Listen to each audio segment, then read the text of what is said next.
Hey, so I wanted to film kind of my 2015 hair resolutions. So one of my big goals was to try to grow waist length hair by the age of 30. And this past year I did so many deplorable things to my hair, from not moisturizing it every day to letting it dry out. And I realized it's very hard for you to, or hard for me to retain length and grow out my hair if I'm letting it get dry, if I'm putting gels in it and not moisturizing it daily. I tried to quote unquote do the curly girl method, but I would leave my hair, I guess, dry for too long, so that wasn't working for me.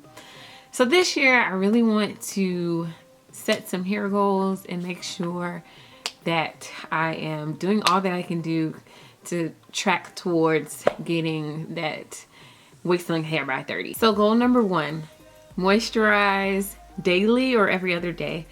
So I think for me personally, that's something I've been slacking on. So I want to make sure that I'm like moisturizing every day with some type of moisturizing oil and some type of water concoction. So a water concoction that I had before was distilled water or purified water. I have a Brita filter.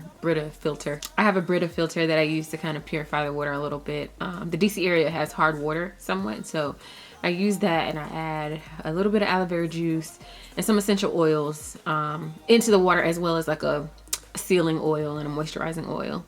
So I want to do that daily for me, or every other day, one of the two, but something that I'm doing consistently and building a routine. Number 2. The second thing will be protective styling. So I am pretty decent with protective styling in the winter, but one of the main problems that I found that I did, let's say last year, versus what I'm gonna do moving forward is leaving my protective style in too long. So you leave your style in too long, especially if the ends aren't tucked or it's not in a way that kind of protects the hair enough, then you'll find your hair will dry out a lot quicker and you'll end up having a very dry scalp and very brittle hair. And living in cold weather, that's kind of the worst thing you could do, and it's gonna make the situation worse. So my number 2 thing would be to do better at refreshing my protective styles and not leaving them in too long. Okay, number 3, which I've already started doing, is finger detangling.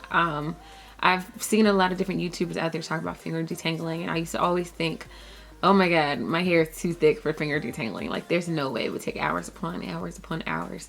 But one thing I find is that the more you do it in the beginning, the easier it becomes, because your hair gets kind of trained to kind of like that praying hands method of where you're smoothing out the curl and then, you know, pulling apart the knots and, you know, kind of fingering your way through your curls. So I kind of just section it piece by piece and kind of finger my way through my hair, and I'm finding that it's easier, especially when you're doing it post protective style. So if you do it twist out or post protective style, your hair should have already been detangled from the last time you did it. So if you kind of just take it section by section and not try to do it all at one time, and then when you're done with that section, twist it back up, you know, it seems to me to be easier. Number 4. So one of the things that I think I started to kind of do a good job of last year, but not really like keep up with it, was kind of maintaining or observing that balance between having enough protein and having enough moisture. Sometimes I would have too much moisture, not enough protein, or too much protein, not enough moisture. And I think the balance of the two is kind of how you get that strength in your hair, promote growth. So I really want to work on that and trying to kind of marry that combination together. So my 5th resolution is something that I started about a month ago, so it would be more so continuing to do this resolution. Yeah, so it would be to continue this resolution, which is not using combs per se when I'm styling my hair. I really only use it now to section. You can kind of see here. Gotta make sure those lines are straight, ladies. But I only use combs to, you know, make parts and things like that. But when it comes to detangling and manipulating the hair, I've kind of strayed away from using combs. I find I don't have as much hair coming out, which allows me to retain hair. So those are my 2015 hair resolutions, things that I want to do, need to do, have to do to try to get this waist length hair by 30 and kind of make up for this last year that I lost because I was totally abusing my hair. So if you have any resolutions, feel free to put them in the description box below. I really kind of want to know, like, what are your goals that you're trekking to for 2015, and maybe we can trek together.